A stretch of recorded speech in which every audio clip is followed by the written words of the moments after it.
Salve, amice. Today we are going to be starting John chapter 3 with verse 1, still doing the same system as we were with the last chapter, doing about half a page. We're basing the text of the page based on the amount that I can do for the Greek, so it looks like it barely fills it, but the Greek takes up the entire page. We're going to go about halfway through, with a third of the way through verse 2, stopping at, that is, Rabbi for this video, and then the rest of the video finishing off the rest of this. Here is a rubric, everything that we're looking for as we go through the text. I have updated this page finally so that the imperfect, wherever that is now IMPF, and the imperative is IMPV rather than the longer forms. Well, let's go ahead and get started. Erat autem homo ex Pharisais Nicodemus nomine princeps Judaeorum hic venit ad eum nocte et dixit ei Rabbi. And that's where we're going to stop. I'm specifically picking right there because, well, actually, right before Rabbi, I should say, because this is the beginning of a direct statement. Dixit tells us that, but we'll get to that in a moment. Our very first word is a verb. Erat we've seen before, but since we're starting a new chapter, I'm going to go ahead and parse everything first time we come across it, but when it's something very common like erat, then I'll just put a mark over it and move on. So this one is eram, eras, erat. So it's going to be third person, singular, imperfect, active, indicative, was, and since we find this at the beginning of the sentence, we can already guess how it's going to be used. It could normally be used as a linking verb connecting a subject with a predicate of some sort, or when it's at the beginning of the sentence, as we find here, it may just be indicating the existence of something.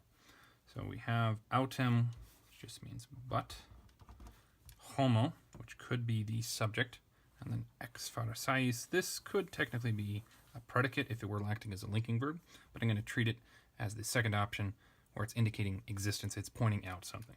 So let's say there was, homo is nominative, singular, masculine. There was man. And then we get to this prepositional phrase. Ex is going to take the ablative case. Pharisais, Nicodemus. US, there is the wrong form to be ablative. So our prepositional phrase has to end right here. This means out of or from.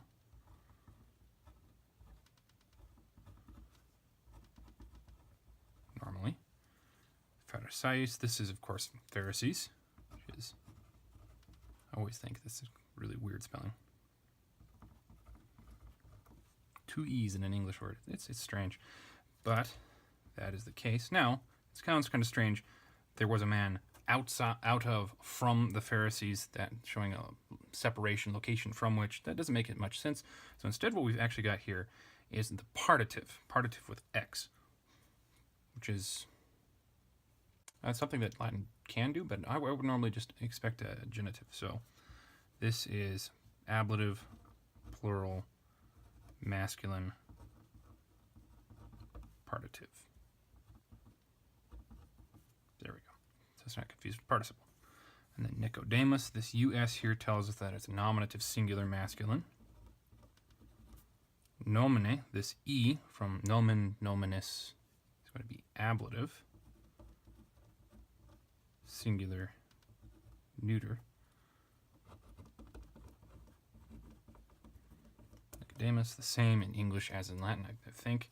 So we need to figure out what we're going to do with this ablative, and for that we need to look ahead and see if we've got another verb or something, or if we're supposed to take this as the verb, in which case it would be, a man was Nicodemus, which, if you've read the passage before, it doesn't make any sense, and we'll see why in a moment. Princeps, since we just got the S right there, and no vowel between the it and the P, sorry, I almost said pi, we know that this has to be nominative. It could technically be vocative, but we don't have direct to discourse right here. So nominative, singular, masculine. Prince or ruler, Judaeorum. Orum right there is clearly a genitive plural. It's going to be masculine, of Jews. So there we go. Having made it all the way to the beginning of verse 2, I don't see a verb, so then we either have to take this as the verb for that, and that's not going to work, or we have to assume a second one of these, and that's what I'm going to do here.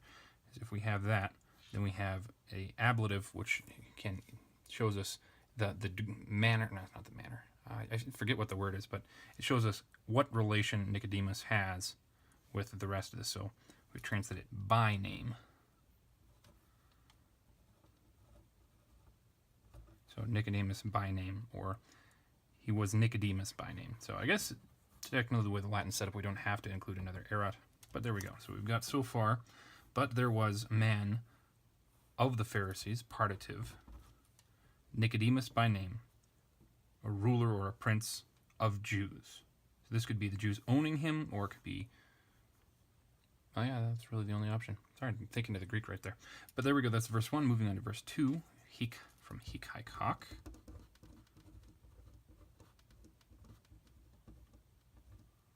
So this is a demonstrative. Since it matches that one in form, it has to be nominative, singular, masculine. So that's our subject. Taking a look ahead, we've got when it. This it here tells us that this is a third person singular. This is from weneo, wenere, weni. So without the macrons, we can't tell what tense this is, so we have to say both present for the moment and perfect until we compare it with the Greek. And then, of course, active and indicative. We want to see if there's something for this to point to in the rest of the sentence. We've got odd, it's a prepositional, starts a prepositional phrase. Eum nocte is the wrong case for odd to take, so closes off there. Nocte is also the wrong case to be what this is referring to, and the wrong gender. Coordinating conjunction and a new verb. So we don't have any noun for this to point to, so if this is just a substantive demonstrative, so we would say this one or this man. And then came or comes. Odd eum, clearly that's showing location towards what eum is ea, id. The um there tells us that this is going to be singular and masculine. To him, and we don't have any reference for who he is until we get to the direct quote, which is going to be, again, in our next video. So we would have to think back of before this, if we had context out beyond this, of who it could possibly be. The way that the gospel has been split up into chapters is somewhat artificial, so we can technically stray into the previous chapter, and the most likely person would be Jesus, especially since we have Rabbi right there. So, him referring to Jesus. Nocte, that E right there, tells us this is a ablative. It's singular, and the word itself is feminine. What use do we have for the ablative? We could have, well, with the preposition, we could have any of the different options for their separation, partitive. However, without that, we have means, manner, or time. You can't really do something by means of night. You can't really do something in the manner of night, but you can do something at night.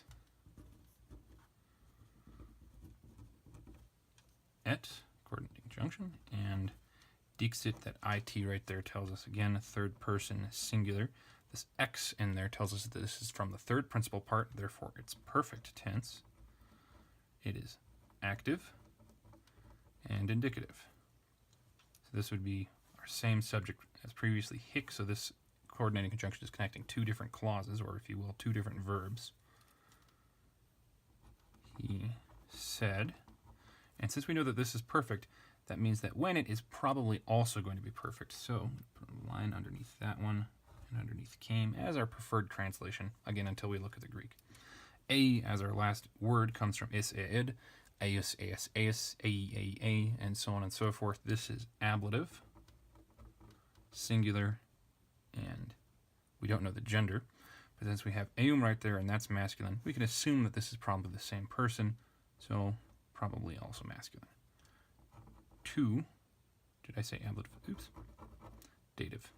I don't know where my head is. You probably can't read that. Sorry. My mistake. To him. Comma. And then direct quote at the start of our next video. So that's as far as we're going to get today in the Latin text. Now we take a look at it in its the only context we have, unless we go back to chapter 2, and that's way too much reading, and also mostly in another state. But there was a man of Pharisees, Nicodemus by name, ruler of Jews. This man, came or comes to him at night, and he said to him. And there we go.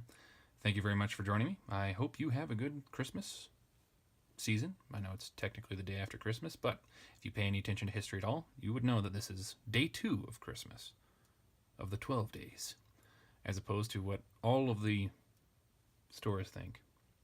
Man, they're just disappointing. Well, again, thank you very much, and happy Christmastide. Hey, not asleep yet? That's okay. I've got tons of other equally sleep-inducing videos for you to watch. Check them out.